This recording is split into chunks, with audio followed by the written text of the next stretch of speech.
making disciples, transforming lives. Shalom, apa kabar? Luar biasa, senang sekali ya berjumpa dengan jemaat di Umum 5. Saya melihat bagaimana Anda terus bertumbuh di dalam Tuhan. Saya juga melihat tempat ini bentar lagi gak cukup lagi nih. Anda lihat cuma kurang dikit kanan kiri ya. Kita bersyukur semakin banyak orang akan mengenal Tuhan, saudara ya. Saudara, hari ini kita akan belajar satu poin yang sangat penting. Oleh karena itu saya berdoa hari ini Tuhan memberikan kepada Anda kehausan tentang kedalaman firman. Firman Tuhan itu ajaib, saudara. Kalau kita bisa menyelam lebih dalam, kita itu seperti berenang. Seperti kita tuh melihat di kedalaman laut menemukan mutiara-mutiara. Oleh karena itu kita akan masuk di dalamnya ya. Saudara, pernahkah Anda di dalam hidup Anda, mungkin Anda sudah pernah menerima janji Tuhan di masa lalu, mungkin tahun lalu atau 2 tahun yang lalu atau beberapa tahun yang lalu. Dan Anda menanti-nanti sampai hari ini Anda belum mendapat penggenapannya. Anda belum mengalami penggenapannya. Padahal kalau kita lihat di Alkitab, kita tahu bahwa Tuhan itu sebagai Bapa kita yang baik memberikan kita banyak janji kepada kita anak-anaknya. Tahukah Anda bahwa kalau kita terima Yesus, Alkitab berkata kita adalah anak Allah. Katakan aku adalah anak Allah. Dan kalau kita anak Allah, Tuhan itu sebagai Bapa yang baik, dia memberikan banyak janji buat setiap anak-anaknya. Dan Tuhan itu punya kerinduan. Dia rindu setiap janji-janjinya digenapi dalam hidup kita, saudara. Oleh karena itu kita akan lihat di dalam Yeremia 29 ayat yang ke-11. Dikatakan seperti ini. Sebab aku ini mengetahui rancangan-rancangan apa yang ada padaku mengenai kamu. Demikianlah firman Tuhan. Yaitu rancangan damai sejahtera dan bukan rancangan kecelakaan. Untuk memberikan kepadamu hari depan yang penuh harapan. Jadi ternyata kalau hari ini kita lihat Tuhan kita sebagai Bapa kita di sorga itu memberikan janji buat setiap kita. Tua, muda, besar, kecil, bahkan kepada orang yang baru lahir baru terima Yesus satu jam yang lalu atau sudah 10 tahun, 20 tahun terima Yesus, janjinya tetap sama, saudara. Dia memberikan rancangan damai sejahtera buat kita, bukan rancangan kecelakaan, memberikan kepada kita hari depan yang penuh dengan pengharapan. Nah, saudara, dan kita harus tahu bahwa Tuhan kita itu sangat spesial dalam area-area yang mungkin kita mengalami keadaan berkebalikan. Apa maksudnya? Maksudnya seperti ini, saudara. Tuhan kita itu suka memberi surprise buat kita. Suatu hari Tuhan menjumpai Abraham. Di tengah-tengah situasi dia mandul, Tuhan itu langsung berkata, Abraham, aku akan menjadikan kamu bangsa yang besar. Abraham bilang, anak aja gak punya. Tapi langsung Tuhan memberikan janji.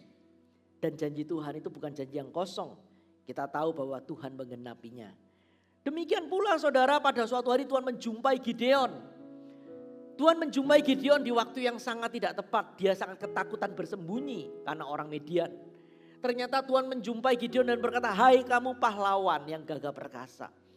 Saudara, Tuhan kita itu adalah Allah yang suka sekali membangkitkan pengharapan anak-anaknya. Tuhan itu suka membuat kita itu tertawa dan bersuka cita. Karena kita itu adalah anak-anak yang dicintainya. Nah, apa sih saudara? Apa yang menyebabkan semua rencana Tuhan itu bisa tergenapi dalam hidup kita? Kita sudah menantikan janji Tuhan, sudah setahun, 2 tahun, tapi kok mana penggenapannya? Siapa dari antara Anda yang sampai hari ini masih menunggu penggenapan janji Tuhan? Angkat tangan. Saya tahu firman Tuhan ini mungkin buat Anda. Ternyata ada sebuah jawaban yang akan menolong kita mengerti pikiran Allah. Jawabannya seperti ini, saudara. Ternyata cara pandang kita tentang diri kita sendiri itu harus sama dengan cara pandang Tuhan tentang diri kita. Tahukah saudara bahwa Tuhan itu ternyata pribadi yang paling optimis di muka bumi ini kalau berbicara tentang kita. Tuhan itu kalau berbicara tentang kita, Tuhan itu optimis banget. Padahal mungkin kalau kita sendiri ya berbicara tentang kita berbicara, aduh kelemahanku banyak. Aduh aku ini masih belum sempurna. Aduh aku masih belum ini, belum itu. Belum lagi kalau di Alkitab kita baca orang Israel berkata, aduh aku ini si cacing Yakub. Saudara, beda dengan Tuhan kalau memandang kita. Tuhan kalau memandang kita, Tuhan itu memandang kita seperti pahlawan yang gagah perkasa. Seperti Tuhan melihat Gideon. Tahukah Anda, Bapa di sorga kalau memandang kita itu adalah putra putri yang dicintainya. Katakan amin. Kita ini beloved saudara. Beloved. Beloved putra putri kerajaan Allah. Jadi Tuhan itu optimis. Tuhan itu optimis. Apakah Tuhan gak tahu kalau kita bisa gagal, kita bisa jatuh? Bukan itu saudara. Tuhan itu optimis. Karena Tuhan tuh yakin dengan kemampuannya sendiri. Tuhan tuh tahu asal kita connect terus dengan Tuhan. Rencananya pasti tergenapi. Amin. Itulah Tuhan kita. Dia tuh selalu tersenyum, selalu optimis. Setiap orang kalau Anda lihat ya berjumpa dengan Yesus hidupnya pasti diubah. Pelacur berjumpa dengan Yesus hidupnya diubah. Anda lihat wanita di Sikar tempat pada waktu Yesus panas-panas suatu hari menjumpai wanita di Sikar. Dikatakan yang ada padamu sekarang juga bukan suamimu. Kamu sudah punya 5 suami. Itu orang gak benar saudara. Ternyata dipakai Tuhan menjadi revivalist. Sejarah Alkitab mencatat namanya Potini tidak kalah dipakai seperti Rasul Paulus. Padahal wanita latar belakangnya gak bagus. Jadi Tuhan itu kalau memandang kita saudara, dia itu optimis luar biasa. Beda dengan kita memandang diri kita. Kalau kita memandang diri kita, kita langsung ingat, aduh aku ini punya kelemahan ini, kesalahan ini. Aduh ini belum beres. Seperti itu saudara. Sebuah pertanyaan saudara, apa sih yang membuat cara pandang kita itu kok bisa beda dengan cara pandang Tuhan? Apa penyebabnya? Ternyata jawabannya di dalam diri kita masih ada yang namanya ketakutan. Katakan ketakutan. Katakan ketakutan saudara. Ketakutan inilah yang menyebabkan kita gak berani melangkah maju meraih janji Tuhan. Berapa banyak dari antara kita kalau kita baca Alkitab kita berkata seperti, yes Tuhan janji ini untukku, ya ini untukku, ini untukku juga, ya Tuhan terima kasih ini untukku. Berapa banyak saudara? Atau pada waktu kita baca Alkitab janji Tuhan, kita berpikir ini bukan untukku, ini untuk si dia. Aku sih enggak lah, ini enggak lah. Berapa banyak contoh ya Alkitab berkata seperti ini, mintalah bangsa-bangsa, maka bangsa-bangsa aku berikan kepadamu. Berapa banyak dari antara kita berani mengklaim janji itu untuk dirinya. Kalau kita berani, tugas kita tuh berani aja datang kepada Bapak kita. Berani mempercayai ini firman Bapa sorgawiku. Ini firman dari Yesus untukku, aku terima. Asal kita bisa seperti itu Tuhan akan lakukan kok. Alkitab berkata bukan kuat, bukan gagah rohku kata Tuhan. Saudara ternyata kenapa kita gak berani? Karena ada namanya ketakutan. Kita takut, aduh enggak lah. Saudara, sampai suatu hari ada satu orang yang berani berkata seperti Tuhan berkata. Orang ini dijuluki si apes dan dia mengajukan sebuah petisi di hadapan Tuhan dan kita sudah kenal lagunya. Kiranya Engkau memberkati aku berlimpah-limpah dan memperluas daerahku, dan kiranya tanganmu menyertai aku dan melindungi aku sehingga malapetaka gak menimpa aku. Saudara perhatikan, orang ini agak beda dengan orang di zamannya. Dia masuk mengajukan sebuah petisi di depan Tuhan. Dan pada waktu Tuhan lihat, ada satu orang manusia ngomong yang senada denganku, I approve it. Tuhan kabulkan. Tuhan itu bukan manusia. Tuhan itu bukan manusia saudara. Kalau kita bisa ngerti cara pandang Tuhan terhadap diri kita dan kita menyelaraskan, Anda akan lihat hari-hari ke depan janji-janji Allah itu akan tergenapi. Katakan amin. Oleh karena itu saudara, hari ini kita akan belajar bagaimana kita bisa handle ketakutan yang melumpuhkan ini. Bagi Anda yang suka mencatat khotbah, judul khotbah saya hari ini adalah bagaimana bergerak dari ketakutan menuju keberanian. Bagaimana kita bisa move, bagaimana kita bisa bergerak dari ketakutan menuju keberanian. Tahukah Anda, ketakutan itu adalah reaksi alami, bahkan membantu terhadap bahaya. Tetapi ketakutan tidak harus mengendalikan kita. Amin. Kita tidak boleh mengizinkan ketakutan mengendalikan hidup kita. Kita tidak boleh mengizinkan ketakutan memaksa kita membuat keputusan. Enggak boleh, saudara. Tahukah Anda kalau di Alkitab itu memuat 366 perintah Tuhan dimulai dengan kata jangan takut, 366. Sama seperti 1 tahun 365 hari, bahkan ditambah 1 menjadi tahun kabisat tiap tanggal 29. Bulan Februari setiap 4 tahun sekali itu selalu ada tanggal 29. Itu menjadi tahun kabisat sehingga totalnya 366. Artinya Tuhan itu mau berkata kepada kita sebagai manusia, nak jangan takut. Setiap pagi Tuhan mau berkata kepada kita, nak jangan takut. Coba Anda bilang kepada kanan kiri Anda, jangan takut. Katakan lagi ya, jangan takut. Jadi Tuhan itu mau ngomong kepada kita, nak jangan takut. Jangan takut, jangan takut. Seperti itu. Nah, hari ini kita akan belajar juga bagaimana emosi manusia yang satu ini, yaitu ketakutan, itu ternyata berhasil merampas janji Allah dari bangsa Israel. Sehingga mereka enggak mengalami penggenapan janji Allah. Saudara, mungkinkah Anda merasa setelah Anda bergumul, berdoa, menganalisa semuanya, Tuhan itu di masa-masa lalu memimpin Anda untuk memasuki sebuah tempat yang baru di pekerjaan Anda. Tapi sampai hari ini belum terjadi karena Anda takut melangkah.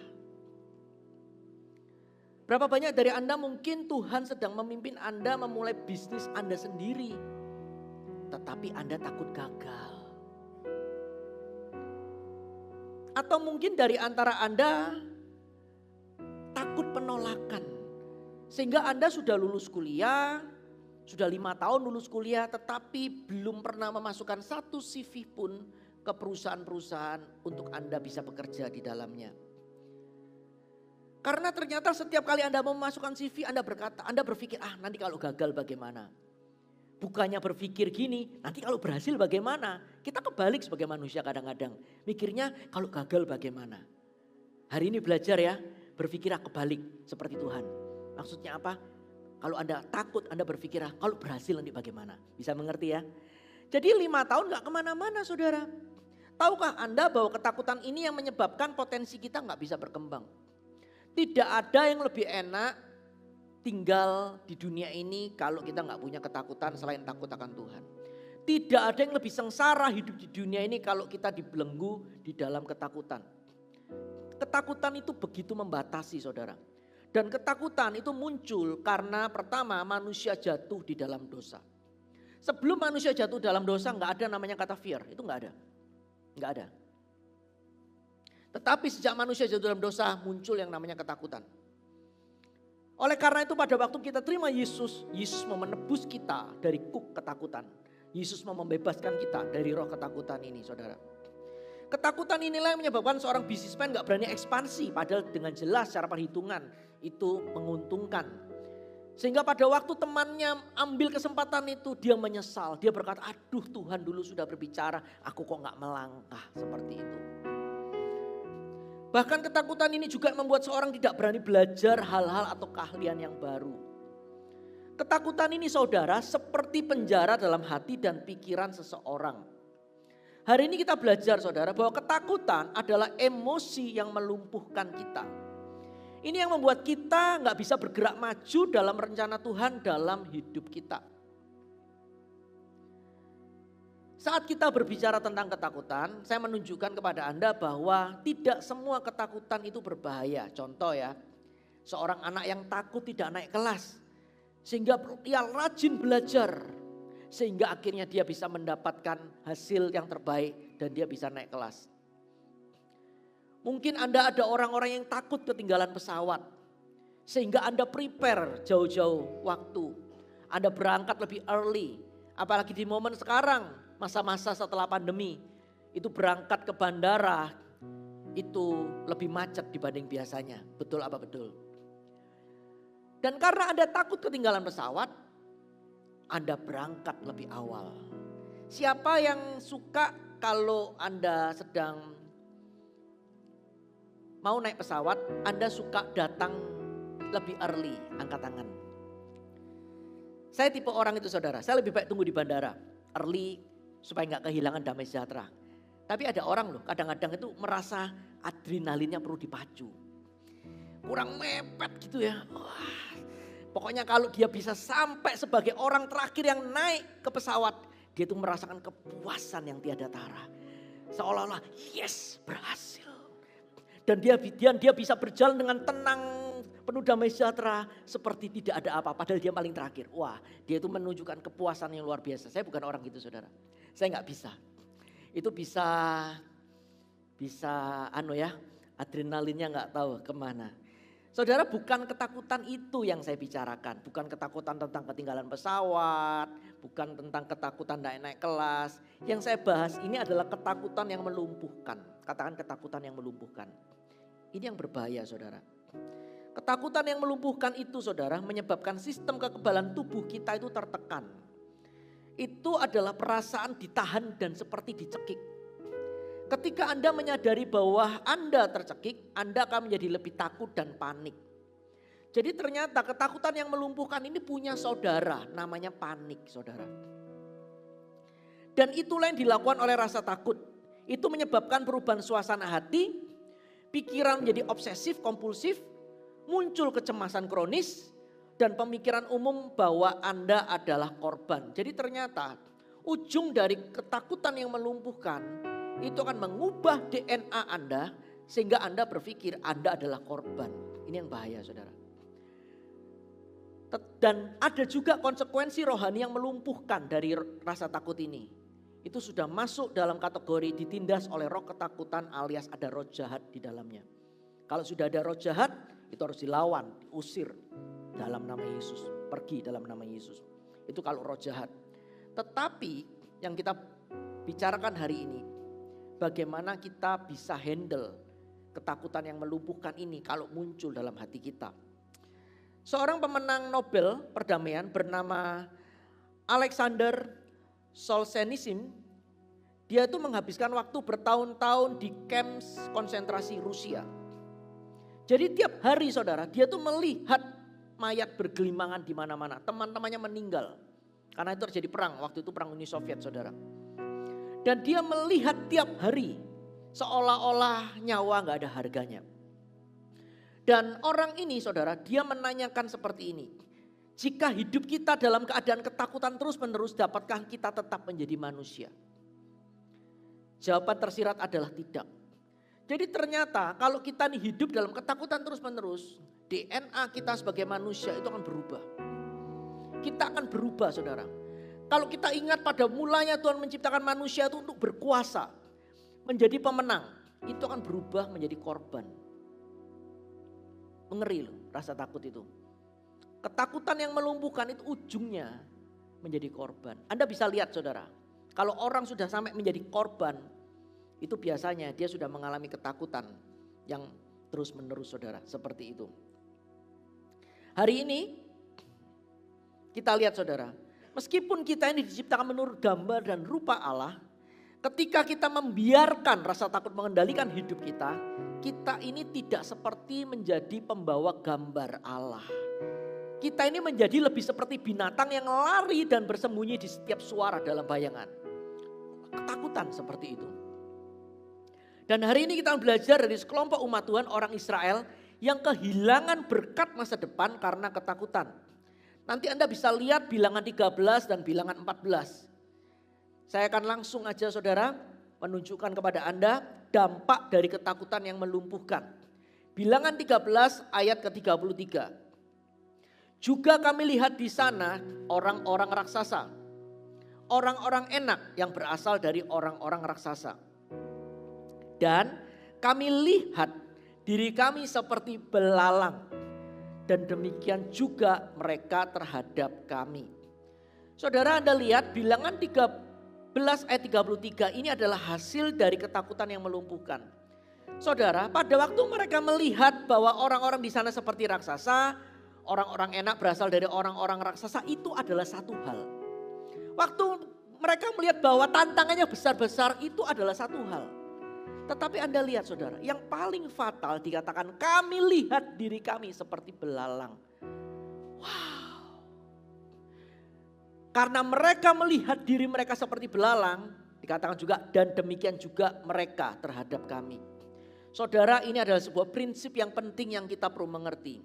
Bagaimana Anda melihat diri Anda adalah bagaimana orang lain melihat diri Anda juga. Saudara, jika Anda melihat diri Anda tidak berdaya, tidak mampu, lemah, seperti belalang, begitulah cara orang lain akan melihat Anda. Kalau Anda melihat diri Anda sebagai korban, gak heran orang lain juga akan memperlakukan Anda sebagai korban. Bisa mengerti ya? Jadi ternyata ini fatal saudara. Melihat orang enak seperti raksasa itu satu hal. Tetapi melihat diri mereka sendiri seperti belalang, nah ini hal yang lain saudara. Kok bisa ya umat Israel, umat tebusan Allah, mereka bisa sampai DNA-nya berubah seperti itu. Mereka mengalami mutasi gen yang luar biasa. Sehingga mereka bisa lihat kok bisa umat pilihan Allah bisa ngomong seperti belalang. Saudara, kita harus mengakui tanpa Tuhan memang kita lemah. Tanpa Tuhan memang kita tidak mampu. Tanpa Tuhan memang kita tidak berdaya. Tetapi seperti kata Paulus berkata seperti ini. Di dalam Kristus aku dapat melakukan segala perkara melalui Dia yang memberi kekuatan kepadaku. Paulus berkata, I can do all things to Christ. Aku bisa melakukan segala hal melalui Kristus yang memberikan kekuatan kepadaku. Gak heran saudara, Paulus itu saudara, dia berhasil menulis 14 kitab dari 27 kitab perjanjian baru. Setengahnya lebih itu Paulus yang tulis. Karena Paulus percaya, I can do all things to Christ. Kalau bersama Tuhan memang aku gak bisa. Bersama Tuhan memang aku gak mampu. Tapi kalau bersama Tuhan I can do all things. Paulus gitu. Dia coba buktikan. Dan dia memberikan pelajaran buat kita bahwa dia berhasil menulis 14 kitab perjanjian baru. Luar biasa. Anda lihat saudara. Bagaimana Anda melihat diri Anda adalah bagaimana orang lain melihat Anda juga.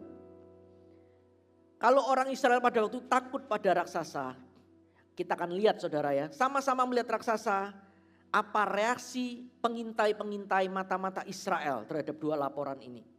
Jadi ceritanya saudara di dalam Bilangan pasal yang ke-13, mereka itu disuruh mengirimkan mata-mata untuk mengintai tanah perjanjian. Dan dipilih masing-masing suku satu orang kepalanya. Itu ada 12 suku Israel, jadi 12. Mereka berangkat selama 40 hari, mereka lihat dan mereka pulang membawa kabar saudara. Yosua dan Kaleb berkata seperti ini, ya tanah perjanjian itu memang berlimpah susu dan madunya. Ada tantangan, ya kita gak neglect, kita gak menyangkali, memang ada orang enak, orang raksasa ada. Tetapi perhatikan mereka berkata kita harus maju dan menguasainya. Karena Tuhan sudah menyuruh, karena Tuhan menyertai kita. Itu sikap dari dua pengintai, Yosua dan Kaleb. Tetapi 10 pengintai saudara berkata seperti ini. Tidak, kita tidak bisa mengatasi rintangan itu saudara. Saudara perhatikan. Lihat Bilangan 14 ayat 1. Kemudian semua umat mengangkat suara mereka dan menangis. Dan orang-orang menangis malam itu dan semua anak Israel menggerutu terhadap Musa dan Harun. Mereka berkata mengapa mereka harus mati. Lebih baik mereka mati di tanah Mesir daripada mereka mati di padang gurun. Saudara perhatikan saudara. Saudara lihat. Dari cuma 10 orang itu mengkamiri 2 juta orang Israel. Dari sini Anda bisa lihat ketakutan itu begitu menyebar kemana-mana. Saudara, ini ada sebuah cerita yang kalau kita baca ini agak aneh. Orang Israel itu saudara, mereka tuh sudah berdoa selama 400 tahun. Tuhan bebaskan kami dari penindasan Mesir. Dan Tuhan membebaskan mereka saudara. Tuhan bebaskan mereka dari tanah Mesir. Tetapi mereka berkata seperti ini, kami lebih baik kembali ke Mesir daripada harus menghadapi raksasa ini. Wow, dikatakan kami lebih suka memulai kematian di padang gurun daripada menghadapi ini. Pada waktu mereka ngomong seperti itu, ayat ke-6, Yosua dan Kaleb merobek pakaian mereka sebagai tanda kesedihan dan berkabung, serta langsung menyampaikan kata-kata yang membangkitkan kepada orang Israel. Bilangan 14 ayat 7, saya akan bacakan buat Anda. Negeri yang kami lalui untuk diintai, ini adalah luar biasa baiknya. Jika Tuhan berkenan kepada kita, maka Ia akan membawa kita masuk ke negeri itu dan akan memberikannya kepada kita. Suatu negeri yang berlimpah-limpah susu dan madunya. Hanya janganlah memberontak kepada Tuhan dan janganlah takut kepada bangsa negeri itu. Sebab mereka akan kita telan habis. Yang melindungi mereka sudah meninggalkan mereka, sedang Tuhan menyertai kita. Janganlah takut kepada mereka. Saudara lihat, pada waktu Yosua dan Kaleb ngomong seperti itu kepada mereka, orang Israel menanggapinya gimana? Ternyata mereka bukan menanggapinya dengan iman, tetapi di ayat 10 Anda perhatikan. Lalu segenap umat itu mengancam hendak melontari kedua orang itu dengan batu. Tetapi tampaklah kemuliaan Tuhan di kemah pertemuan kepada semua orang Israel. Saudara lihat ya. Jadi Yosua dan Kaleb mencoba menenteramkan hati bangsa itu. Tetapi perhatikan, memang orang Israel itu saudara, waktu itu keterlaluan. Mereka mau lempari loh. Padahal Yosua dan Kaleb itu berusaha membangkitkan iman mereka. Mereka mau lempari dengan batu. Mereka kalau sudah kena virus ketakutan sudah ngawur luar biasa. Dan pada waktu mereka mau melempari Yosua dan Kaleb dengan batu, langsung Tuhan turun tangan. Dikatakan tampaklah kemuliaan Tuhan di kemah pertemuan kepada semua orang Israel. Seolah-olah Tuhan berkata kepada Yosua dan Kaleb, minggirlah. Ini bukan urusan mereka dengan engkau, ini urusan mereka denganku. Tuhan menjadikan ini menjadi masalah personal antara bangsa Israel dengan Tuhan. Jadi Tuhan langsung head to head dengan bangsa Israel saudara. Bahkan di dalam tegurannya bilangan 14, Tuhan menghukum orang Israel karena kurangnya iman. Dan Tuhan berkata kepada Musa, aku sudah muak dengan orang-orang ini. Musa, aku akan hancurkan orang Israel dari muka bumi. Dan aku akan bentuk sebuah umat yang baru untuk menunjukkan kemuliaan-Mu. Jadi Tuhan sudah marah besar saudara. Orang-orang ini keterlaluan saudara ya.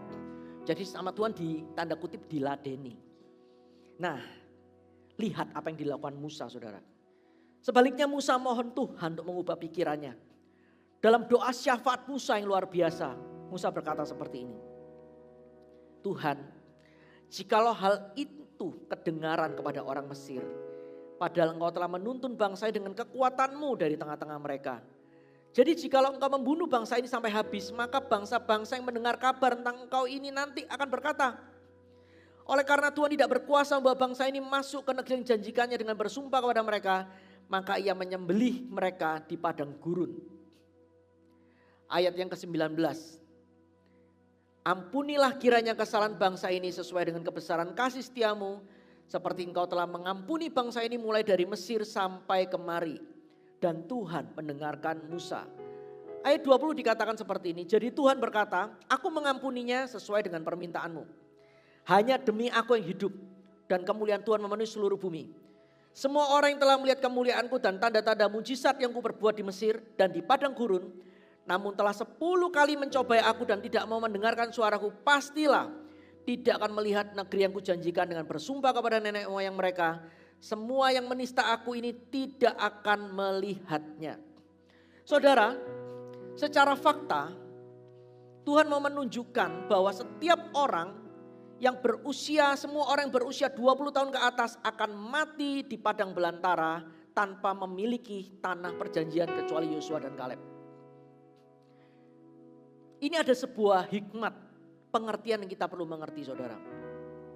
Kalau kita baca ayat ini, ada sebuah rema yang kita perlu mengerti. Bapak ibu saudara, Kalau kita menerima Yesus sebagai Tuhan dan Juru Selamat kita percaya dalam hati kita mengaku Yesus adalah Tuhan. Kita bertobat dari dosa-dosa kita. Alkitab berkata Tuhan akan mengampuni kita. Dia mencatat nama kita di kitab kehidupan. Hari ini kalau kita tutup mata, kita langsung pindah ke rumah Allah Bapa yang kekal. Nah, berbicara keselamatan, di kekekalan sudah beres.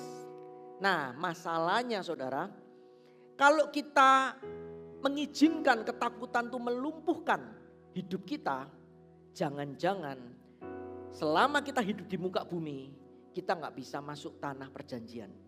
Apa tanah perjanjian? Jangan-jangan janji Tuhan tidak bisa digenapi pada waktu kita di bumi ini. Oleh karena itu kita perlu belajar saudara.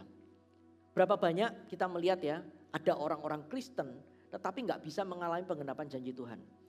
Orang itu kalau mati karena dia percaya Yesus pasti masuk surga. Tetapi di muka bumi dia nggak bisa mengalami kemenangan. Dia nggak bisa mengalami penggenapan janji Tuhan. Selidik demi selidik karena ternyata dia punya sesuatu dalam hatinya, yaitu ketakutan yang melumpuhkan, yang membuat dia gak bisa melangkah menerima janji Tuhan saudara. Anda mungkin bertanya, kita belajar ya dalam Bilangan pasal 14. Mengapa Tuhan melakukan hukuman yang begitu berat? Membunuh semua orang kecuali Yosua dan Kaleb. Jutaan orang Israel, kira-kira 2 juta saudara, di padang gurun. Mengapa Tuhan melakukan itu? Jawabannya adalah karena Tuhan mengerti bahwa rasa takut itu tidak hanya merusak tetapi juga menular. Anda lihat gara-gara 10 orang itu menularnya ke 2 juta. Rasa takut itu saudara menularnya kecepatannya lebih cepat dari COVID. Anda masih ingat saudara berapa tahun yang lalu kita bersama-sama mengalami pandemi COVID. COVID serius ya di momen itu memang serius. Tetapi yang lebih ngeri kan takut matinya kan. Betul ya? Banyak orang itu mengalami ketakutan. Karena orang kalau ketakutan itu langsung freeze. Jadi Tuhan tuh mengerti rasa takut itu bukan hanya merusak tapi juga menular. Bahkan kita itu kadang-kadang saudara kita ini belajar rasa takut dari orang lain. Jadi ternyata rasa takut itu bisa dipelajari. Oleh karena itu saudara hari ini hati-hati dengan siapa Anda berteman. Kalau Anda berteman dengan si penakut, dikit-dikit takut, jangan-jangan Anda sudah punya pattern di memori Anda. Oleh karena itu saudara, sebagai seorang papa, orang tua, seorang mama, jangan pernah wariskan rasa takut kepada anak-anak Anda kecuali takut akan Tuhan. Ajari anak Anda untuk beriman dan berani melangkah melakukan hal yang besar bersama Tuhan. Katakan amin. Saudara, jangan izinkan ketakutan mendikte Anda. Jangan izinkan ketakutan menindas Anda. Berapa banyak hari ini orang-orang mengalami ketakutan yang gak perlu. Takut gak bisa mengikuti mode, takut gak bisa mendapatkan gadget yang terbaru, takut ini, takut itu, akhirnya hidupnya kacau balau. Padahal Alkitab berkata apa saudara? Asal ada makanan pakaian cukuplah. Mengapa kita gak bisa berbahagia? Karena ketakutan itu membelenggu hidup seseorang. Saudara, oleh karena itu Tuhan itu bertindak tegas. Dengan tujuan apa? Tuhan tidak mau ketakutan itu menular dan ketakutan itu bisa diturunkan dari generasi ke generasi. Hari ini kita belajar tentang bahaya ketakutan. Nomor 1, ketakutan membuat kita memandang masalah lebih daripada sebenarnya. Jadi ini saudara, ketakutan itu mendistorsi ukuran masalah kita. Seperti di pagi hari mungkin 4:30, jam 5 Anda bangun pagi jalan-jalan di komplek perumahan Anda. Mungkin rumah Anda di sekitar mungkin perumahan Gading Serpong atau Sumarekon saudara atau Paramon. Nah Anda lihat ternyata 7 gang dari rumah Anda, 7 blok dari rumah Anda itu diliputi oleh yang namanya kabut di pagi hari. Nah ternyata kabut itu saudara, kalau Anda selidiki hanya memiliki kurang dari setengah gelas air di dalamnya. Hah? Kabut yang 7 gang itu kalau dikumpulkan cuma mengandung setengah gelas air. Demikian pula dengan ketakutan itu saudara. Ketakutan membuat kita memandang masalah lebih daripada yang sebenarnya.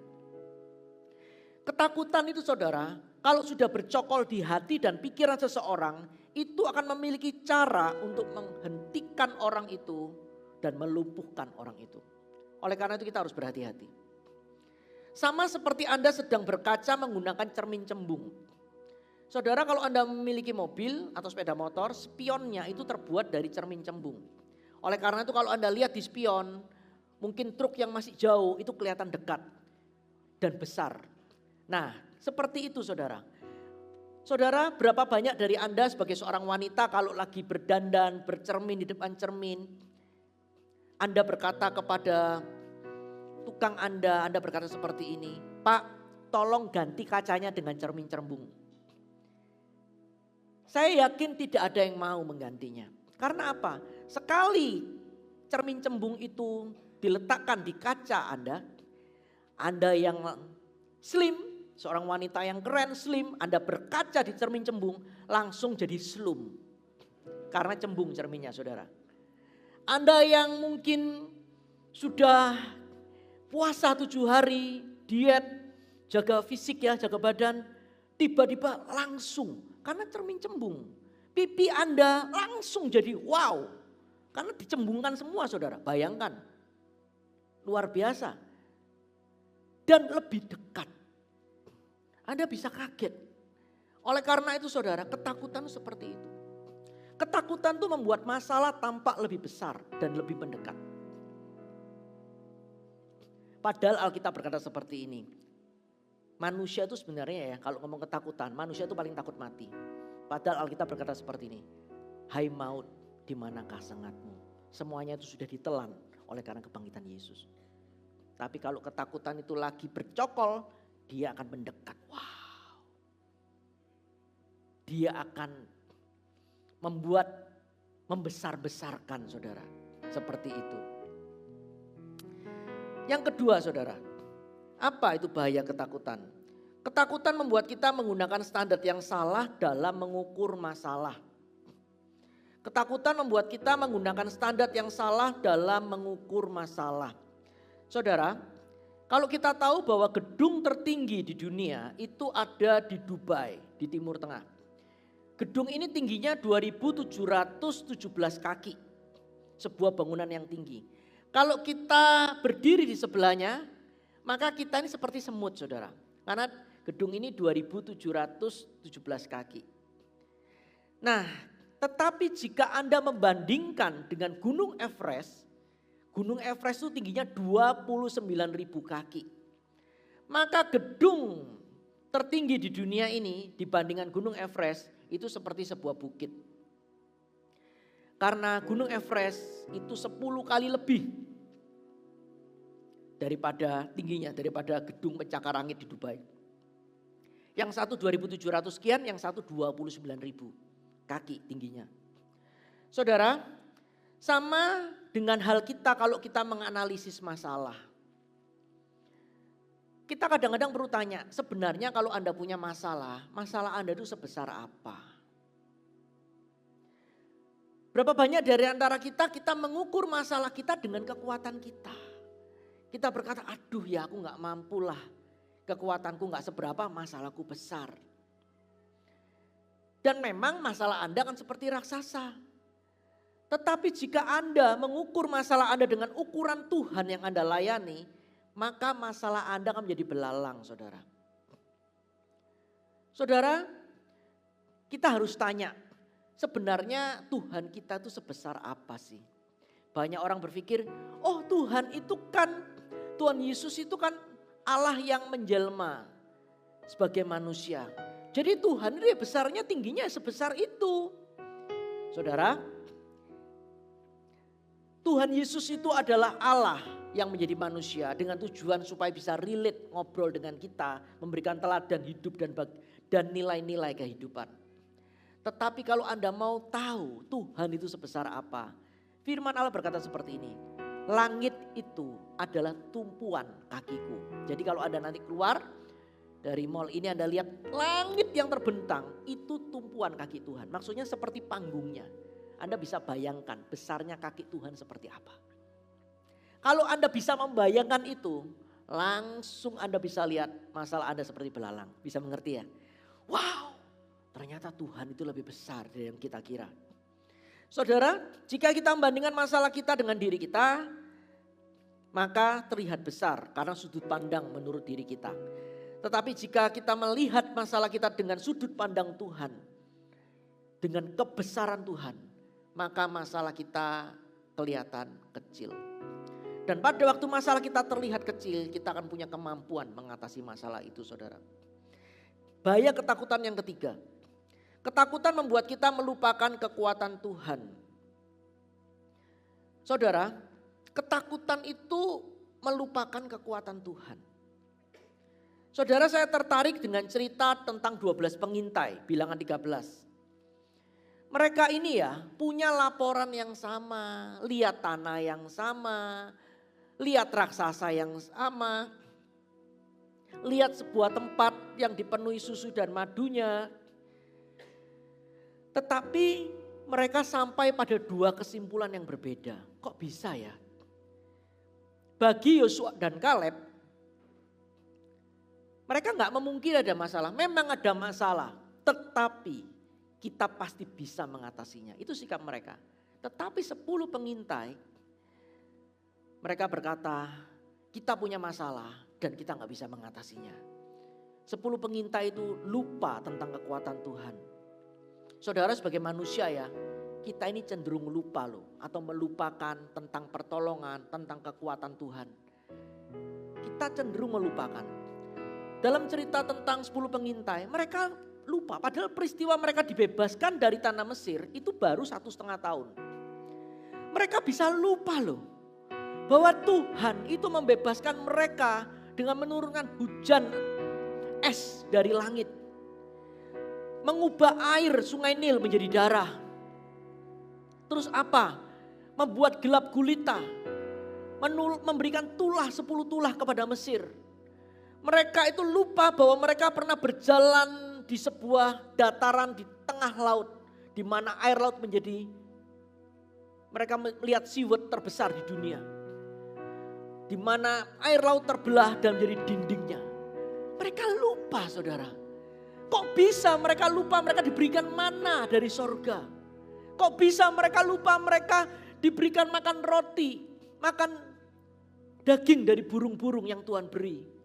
Lupa semua padahal baru 1,5 tahun, saudara. Oleh karena itu, saudara, ketakutan itu membuat mereka lupa kekuatan Tuhan. Oleh karena itu berkali-kali Tuhan berkata, janganlah takut. Janganlah takut. Karena Tuhan tahu manusia itu pada waktu takut dia lupa semuanya. Dia lupa dia punya Tuhan yang setia.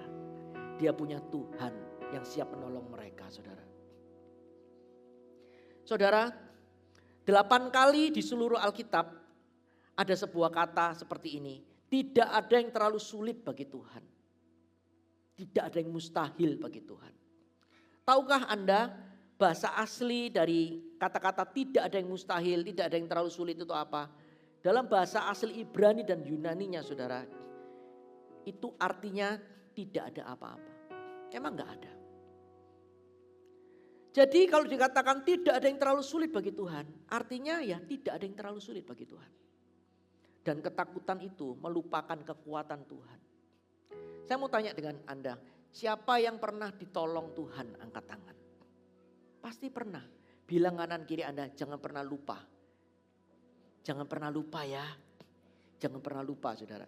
Yang keempat, saudara, ini yang menurut saya bahaya ketakutan yang paling fatal. Sekali kita mengerti ini, saudara, kita langsung bisa menganalisa. Oh, ternyata ini penyebabnya. Kenapa janji Tuhan belum tergenapi dalam hidupku. Yang keempat, ketakutan membuat kita menghancurkan janji masa depan. Ketakutan membuat kita menghancurkan janji masa depan. Saudara, Tuhan itu memberikan janji yang sama kepada orang Israel. 2 juta orang Israel dikasih janji bahwa mereka akan masuk ke dalam tanah perjanjian. Atau tanah Kanaan. Tetapi realitanya hanya Yosua dan Kaleb yang masuk tanah Kanaan. Yang lain gak masuk. Yang lain dapat janji tapi gak ngalami penggenapannya. Yang lain itu saudara tidak mengalami janji masa depan. Janji masa depannya hancur karena ketakutan.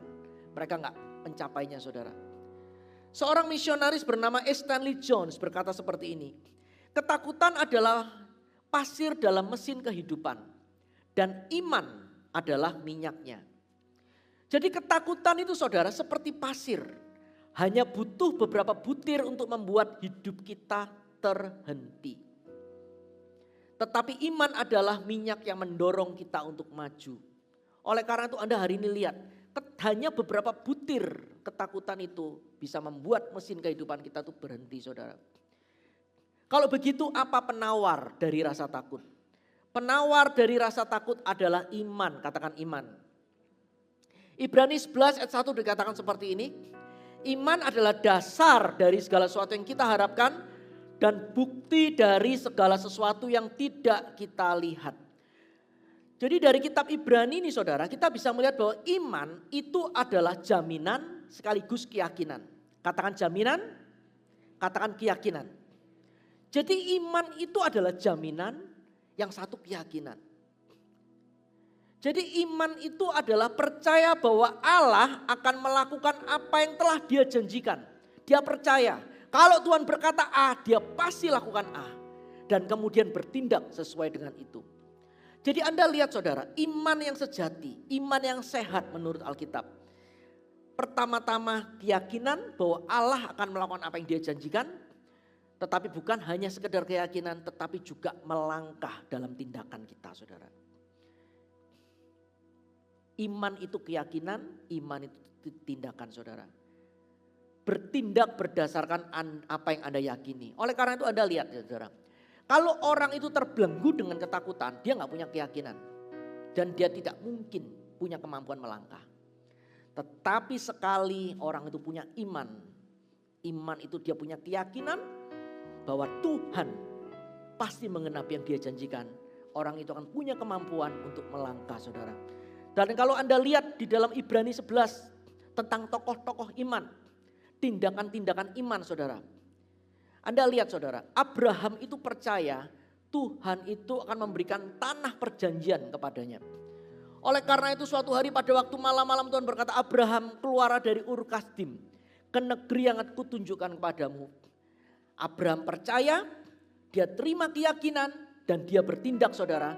Dia jemput keluarganya beres-beres pindah menuju tanah perjanjian. Demikian pula kita lihat Nuh. Nuh percaya bahwa Tuhan akan menghancurkan dunia dengan air bah. Oleh karena itu dia sangat mempercayainya dan dia bertindak dengan keyakinan, dengan keberanian membangun bahtera penyelamatan. Anda lihat saudara, itu yang disebut iman yang sejati. Ada sebuah keyakinan dan ada juga tindakan, katakan amin. Oleh karena itu saudara, saya mendorong Anda. Nanti ya, di momen kita banyak berdoa, datang kepada Tuhan. Mintalah sebuah keyakinan. Minta sama Tuhan. Kemudian pada waktu nanti Anda pulang, mulailah melangkah. Dan lihatlah Anda akan menerobos ketakutan Anda, katakan amin. Oleh karena itu saudara, bagaimana Anda bisa mengembangkan iman semacam ini?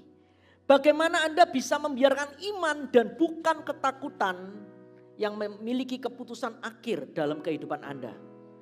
Saya akan rangkum dengan sebuah jawaban saudara. Bagaimana Anda mengembangkan keberanian dalam hidup Anda? Bagaimana Anda berpindah? Bagaimana Anda move dari ketakutan menuju keberanian? Yang pertama, pastikan rasa takut bukan menjadi reaksi terakhir Anda. Katakan amin. Saudara perhatikan. Sadarilah bahwa rasa takut itu adalah reaksi awal yang normal. Pertama-tama kita harus sadar saudara. Saat orang mengalami sesuatu yang tidak dapat dikontrol atau sesuatu yang di luar kemampuan dirinya, maka muncul reaksi awal, rasa takut. Namun jangan sampai reaksi awal itu menjadi reaksi akhir Anda. Kita akan lihat Daud di Mazmur 34. Daud itu sedang mengalami ketakutan sampai bertindak seperti orang gila. Anda lihat nih, pada waktu ia pura-pura tidak waras. Pikirannya di depan Abimelek sehingga dia diusir lalu pergi. Dalam Mazmur 34. Anda lihat saudara, Kalau orang itu sudah seperti orang gila, bisa dimunculkan ayat yang pertama, Mazmur 34. Ini adalah orang yang betul-betul mengalami ketakutan yang sangat, saudara. Pura-pura tidak waras, bayangkan. Tapi Anda lihat, Daud menutup Mazmur 34 dengan kepercayaan kepada Tuhan. Awalnya dia takut, sampai dia pura-pura seperti orang gak waras. Tapi dia tutup Mazmur 34 dengan percaya kepada Tuhan. Kuncinya saudara, pastikan rasa takut itu bukan reaksi terakhir Anda. Demikian pula kalau kita lihat di Mazmur 3. Mazmur 3 itu Daud sebagai orang yang berkenan di hati Tuhan menemukan dirinya dalam situasi yang mengancam. Daud berseru kepada Tuhan di dalam Mazmur 3 ayat yang pertama dan kedua. Dikatakan seperti ini, ya Tuhan, betapa banyaknya lawanku, banyak orang yang bangkit menyerang aku. Jadi musuhnya lagi banyak. Waktu itu terjadi pemberontakan Absalom, anaknya sendiri. Dan orang sudah berkata Daud itu sudah selesai lah hidupnya, kerajaannya juga sudah selesai. Tapi Anda lihat saudara, ayat yang ketiga dikatakan seperti ini. Tetapi engkau adalah perisai yang melindungi aku. Engkaulah kemuliaanku dan yang mengangkat kepalaku. Ayat yang ke-5. Dengan nyaring aku berseru kepada Tuhan dan ia menjawab aku dari gunungnya yang kudus. Saudara, Daud itu tidak mengecilkan rasa takut yang dia alami. Dia itu diusir saudara dari istana karena pemberontakan Absalom. Tetapi syukur saudara, rasa takut itu hanyalah respon awal Daud dan bukan respon akhirnya. Oleh karena itu yang pertama Anda harus belajar, pastikan rasa takut bukan menjadi reaksi terakhir Anda. Yang kedua, renungkan janji-janji Allah. Saudara, kita kembali ya di dalam Mazmur 34 ayat yang keempat, bisa ditampilkan. Mungkin ayat yang kelima. Dikatakan seperti ini, Daud berkata, Mazmur 34 ayat yang kelima. Aku telah mencari Tuhan, lalu ia menjawab aku dan melepaskan aku dari segala kegentaranku atau ketakutanku. Nah, ternyata saudara, salah satu cara Tuhan membebaskan kita dari rasa takut adalah merenungkan janji-janjinya. Apa kata merenungkan? Merenungkan itu berkata tentang thinking. Berpikirlah tentang firman. Thinking about it. Berpikirlah, arahkan, fokuskan pikiran Anda pada firman. Saudara, mulai ucapkan janji-janji Allah. Di momen Anda ada takut saudara, renungkan di firman tentang kata jangan takut. Cari di Alkitab kata-kata jangan takut. Baca itu, ucapan itu, renungkan itu. Yang pertama, jangan takut. Bilang kanan kiri Anda, jangan takut. Yang kedua saudara, apa yang perlu Anda renungkan dari firman? Dalam hidup ini saudara, kita ini bisa mengalami yang namanya kejadian. Oleh karena itu di Alkitab ada namanya kitab kejadian. Kejadian kita tuh bisa ada yang enak, ada yang gak enak. Ada juga kejadian-kejadian yang membuat kita takut. Oleh karena itu pada waktu Anda mengalami kejadian yang membuat Anda takut, jangan cuma berhenti di kejadian. Arahkan pikiran Anda kepada kitab Keluaran. Kalau Anda mengalami situasi sulit, masalah-masalah, jangan cuma pikirkan masalah Anda, pikirkan jalan keluarnya. Tuhan, jalan keluarnya apa? Mulai shifting your mind, pikirkan pikiran Anda, ini solusinya apa? Solusinya apa? Saudara, kalau Anda terus-menerus berada di dalam pikiran tentang masalah Anda itu akan bisa seperti lensa cembung dan membesar membuat Anda takut. Pada waktu Anda mengalami seperti itu, langsung shifting. Amin. Pikirkan solusinya. Anda langsung ngomong bersama Tuhan, aku pasti bisa. Tuhan pasti punya solusi. Aku adalah anaknya, dia pasti menolongku. Amin. Langsung pikirkan, ini solusinya apa? Kalau mungkin Anda di tempat pekerjaan tiba-tiba gak ada ombak, gak ada angin, Anda langsung di PHK, mungkin Anda mengalami ketakutan. Anda mungkin bisa mencoba mencari solusi, kenapa ya kok seperti ini? Boleh, tapi jangan lama-lama. Setelah itu move on, Langsung berpikirlah, ini solusinya apa? Bagaimana aku bisa dapat kerja lagi? Bisa mengerti ya? Move on. Bagaimana aku bisa berkembang? Bagaimana aku bisa pakai masalah ini jadi batu lompatan? Bisa mengerti ya? Harus seperti itu. Karena pikiran manusia nggak bisa Anda fokuskan cuma pada masalah. Pikirkan kepada janji-janji Allah. Amin. Amin. Oke. Anda belajar sesuatu, amin. Yang ketiga. Yang ketiga saudara, ini yang terakhir. Bagaimana mengembangkan keberanian dalam hidup Anda? Ingat dan ceritakan kembali kesetiaan Tuhan dalam hidup Anda. Saudara, kalau kita lihat Mazmur 34, ini salah satu momen terberat daripada Daud. Dimulai ayat 2 berkata seperti ini. Aku akan memuji Tuhan setiap saat. Pujiannya akan terus ada di mulutku. Aku hendak memuji Tuhan pada segala waktu. Puji-pujian kepadanya tetap di dalam mulutku. Saudara, Daud ini punya sebuah rahasia. Daud ini adalah orang yang ditimpa berbagai macam masalah dan keluar sebagai pemenang. Dan dia hari ini mengajari kita caranya. Dia jaga mulutnya. Dia ngomong seperti ini.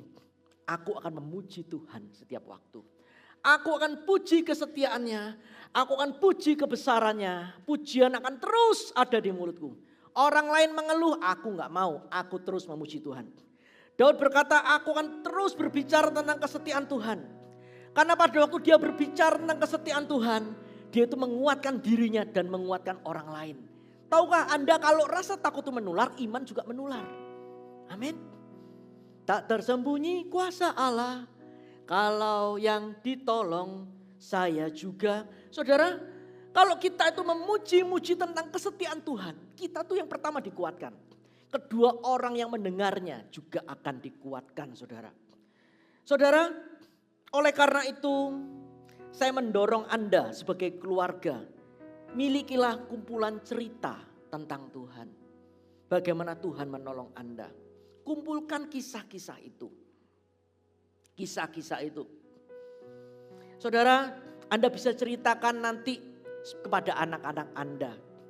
Menceritakan tentang pertolongan Tuhan, Anda bisa cerita, nak, papa mama dulu itu mulai dari nol. Papa mama cuma mengandalkan Tuhan. Tuhan Yesus baik. Tuhan Yesus memberkati usaha papa mama pelan-pelan. Akhirnya bisa menyekolahkan kamu di luar negeri. Mulai ceritakan kebaikan Tuhan. Ceritakan tentang kasih Tuhan. Saudara, Anda harus ingat saudara, selama ratusan tahun perjanjian lama tidak dituliskan. Kejadian, Keluaran, Bilangan, Ulangan, Imamat saudara, tidak dituliskan saudara. Tetapi diturunkan melalui tradisi lisan, melalui storytelling, melalui cerita. Dari keluarga ke keluarga, dari keluarga ke keluarga. Turun menurun sampai akhirnya ke zamannya Musa baru dituliskan. Saudara, kita perlu mewariskan kisah keluarga kita tentang kesetiaan Tuhan. Tuhan itu setia. Tuhan itu faithful. Saya berkali-kali menceritakan kisah saya kepada anak-anak saya. Karena saya dulu backgroundnya bukan dari anak Tuhan. Jadi saya cerita betapa baiknya Tuhan Yesus. Saya cerita berkali-kali. Saya cerita. Nah, waktu papa mama awal married kita gak punya apa-apa. Kita cuma punya Tuhan. Kita pokoknya semua itu karena Tuhan. Saya cerita saudara, karena saya ngalami dari nol. Saya ngalami, saya cerita, wariskan itu kepada anak Anda. Dan tahu gak saudara, cerita-cerita itu akan membangkitkan iman. Bahwa our God, Tuhan kita adalah Tuhan yang setia. Amin. Kalau dia dulu tolong kita, dia pasti akan tolong kita di masa depan. Anak Anda sehingga bisa memiliki warisan. Kalau Tuhan Yesus pernah menolong papa mamaku, Tuhan Yesus pasti menolong hidupku. Karena Tuhan itu adalah Allah yang setia. Kita gak perlu takut dengan masalah. Karena apa? Karena Tuhan itu punya kitab keluaran. Amin. Making disciples, transforming lives.